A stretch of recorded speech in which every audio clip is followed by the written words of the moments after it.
Hello guys, இந்த வீடியோல நம்ம exercise 14 தான் பார்க்க போறோம். இங்க என்ன கொடுத்திருக்காங்கன்னா Mr. C என்றவர் வந்து சென்னையில வர்க் பண்றாராம். அவரோட salary வந்து 6000 per monthக்கு. நெக்ஸ்ட் அவரோட எம்ப்ளாயர் வந்து HRA பே பண்றாங்க. எவ்வளோனா 700 per month. அவருக்கு ரெண்டா எவ்வளோ பே பண்றாங்கன்னா 800 per month பே பண்றாங்க. இப்போ exempted HRA எவ்வளோன்னு தான் கேட்டிருக்காங்க. இதோட ஃபார்மேட் வந்து particulars rupees. ஃபர்ஸ்ட் இங்க வந்து exempted HRA தான் கேட்டிருக்காங்களா, அப்போ வந்து நம்ம அந்த 3 கண்டிஷன் இருக்குல்ல டிடக்ஷன் ஆஃப் HRA கண்டுபிடிக்கிறதுக்கு அதை மட்டும் தான் எழுத போறோம். ஃபர்ஸ்ட் HRA received எவ்வளோ அமௌண்ட் கொடுத்துருக்காங்கன்னா 700 கொடுத்துருக்காங்க பர் மந்த்துக்கு. இதை இயருக்கு மாற்றணும்னா நம்ம இன்டூ 12 பண்ணணும். ஏன்னா 1 இயர்ல 12 months. ஸோ இன்டூ பண்ணோம்னா நம்மளுக்கு 8400 கிடைக்கும். இன்னர் காலம்ல போட்டுக்கோங்க. செகண்ட் கண்டிஷன் என்னது, இங்க என்ன சிட்டின்னு மென்ஷன் பண்ணியிருந்தாங்க, சென்னைன்னு மென்ஷன் பண்ணியிருந்தாங்களா. சென்னை வந்து மெட்ரோ சிட்டியா, அப்போ சேலரியில இருந்து 50% நம்ம கொடுக்கணும். 50% ஆஃப் சேலரி வந்து எவ்வளோ கொடுத்துருக்காங்கன்னா 6000 கொடுத்துருக்காங்க பர் மந்த்துக்கு. இயருக்கு கன்வெர்ட் பண்ணணும்னா இன்டூ 12 பண்ணோம்னா நம்மளுக்கு 72000 கிடைக்கும். இன்டூ எவ்வளோ பர்சன்டேஜ், 50%. ஸோ 50 டிவைடட் பை 100 பர்சன்டேஜ்ன்றதுனால கீழே 100 போடுறேன். இதை கேல்குலேட் பண்ணோம்னா நம்மளுக்கு 36000 கிடைக்கும். தேர்ட் வந்து rent paid minus 10% of salary. Rent paid எவ்வளோ கொடுத்துருக்காங்கன்னா 800 கொடுத்துருக்காங்க பர் மந்த்துக்கு. அப்போ இதை இயருக்கு கன்வெர்ட் பண்ணோம்னா இன்டூ 12 பண்ணோம்னா நம்மளுக்கு வந்து 9600 கிடைக்கும். மைனஸ் 10% ஆஃப் சேலரியா, சேலரி எவ்வளோ கிடைச்சிச்சு 72000 இன்டூ 10 டிவைடட் பை 100 பர்சன்டேஜ்ன்றதுனால கீழே 100 போடுறேன். இப்போ இதை கால்குலேட் பண்ணோம்னா நம்மளுக்கு 7200 rupees கிடைக்கும். இது ரெண்டுத்தையும் மைனஸ் பண்ணா நம்மளுக்கு 2400 rupees கிடைக்கும். இதில் எது கம்மியான அமௌண்ட்டோ அதுதான் வந்து exempted HRA. இதில் எது கம்மியான அமௌண்ட் 2400. அப்போ இதுதான் exempted HRA. இப்போ exempted HRA வந்து நம்ம கண்டுபிடிச்சிட்டோமா.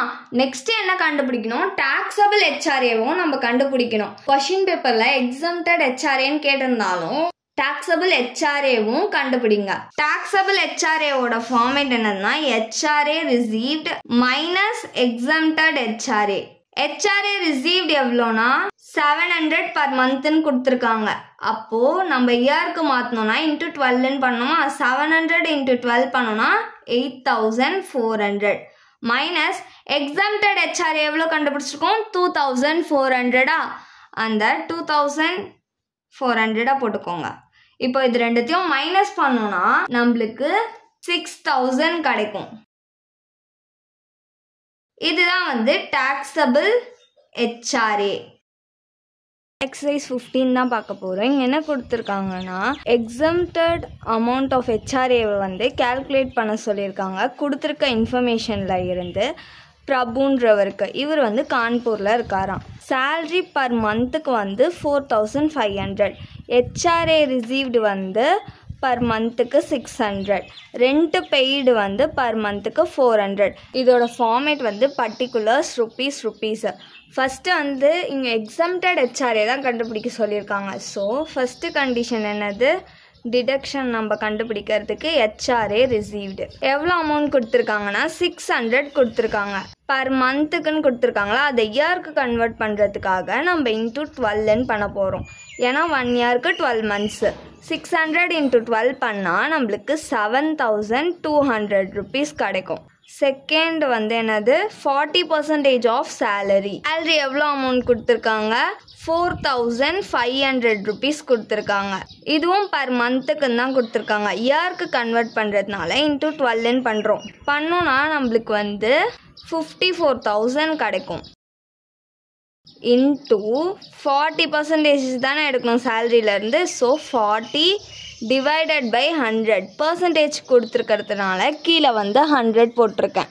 இப்போது இதை நம்ம கால்குலேட் பண்ணோன்னா நம்மளுக்கு 21,600 rupees கிடைக்கும். தேர்ட் வந்து rent paid minus 10% of salary. Rent paid எவ்வளோ கொடுத்துருக்காங்க, அவங்க 400 கொடுத்துருக்காங்க. 400 பர் மந்த்துக்கு கொடுத்துருக்காங்களா, இயருக்கு கன்வெர்ட் பண்ணுறதுனால இன்ட்டு 12 பண்ண போகிறோம். 12 பண்ணால் நம்மளுக்கு 4,800 rupees கிடைக்கும். Minus 10% of salary. சேலரி நம்மளுக்கு எவ்வளோ கிடச்சிச்சு, 54,000 கிடச்சிச்சா. So 54,000 into 10 divided by 100. பர்சன்டேஜ்ன்றதுனால கீழே வந்து 100 போட்டிருக்கேன். இப்போ இதை கேல்குலேட் பண்ணோன்னா நம்மளுக்கு 5,400 rupees வரும். மைனஸ் பண்ணால் நம்மளுக்கு வந்து -600 கிடைக்கும். மைனஸில் ஆன்சர் வருமா, அப்போ வந்து என்ன பண்ணணும், நில்லுன்னு போட்டுக்கணும். இதில் எது கம்மி, நில் தானே. ஸோ வந்து எக்ஸம்டட் ஹெச்ஆர்ஏ வந்து நில்லு. இப்போது நம்ம டாக்ஸபிள் ஹெச்ஆர்ஏவும் கண்டுபிடிச்சிடலாம். டாக்ஸபிள் ஹெச்ஆர்ஏ கண்டுபிடிக்கிறதுக்கு நம்ம என்ன பண்ணோம்னா HRA received minus exempted HRA பண்ணணும். ஹெச்ஆர்ஏ ரிசீவ்டு வந்து எவ்வளோனா 600 கொடுத்துருக்காங்க பர் மந்த்துக்கு. இயருக்கு மாற்றினோன்னா இன்ட்டு 12 பண்ணோமா. 600 இன்ட்டு 12 பண்ணோன்னா 7,200 மைனஸ் எக்ஸம்டட் ஹெச்ஆர்ஏ என்னது, நில்லா. மைனஸ் பண்ணால் நம்மளுக்கு 7,200 rupees கிடைக்கும். இதுதான் வந்து டாக்ஸபிள் ஹெச்ஆர்ஏ. தேங்க்ஸ் ஃபார் வாட்சிங்.